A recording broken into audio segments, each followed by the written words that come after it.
Hey, Rachel, nice to hear from you. What's cracking? Not a lot. Just hanging out. What about you? Oh, yeah, I'm just working on that PowerPoint for that psych project due next week.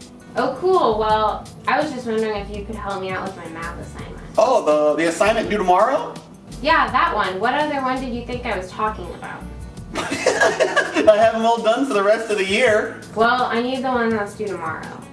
All right, let me snap you it over. Take a look at this. Great, let me just copy down the answers. Okay, cool.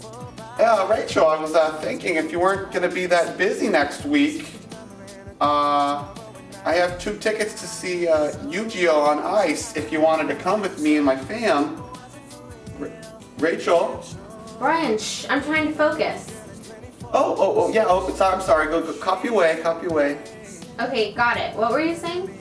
I just wanted to know if next weekend you wanted to come with me and my family and go to... Oh shoot, someone's snapping me. Thanks so much, Brian, but I gotta go. Okay, well, I'll talk to you later then.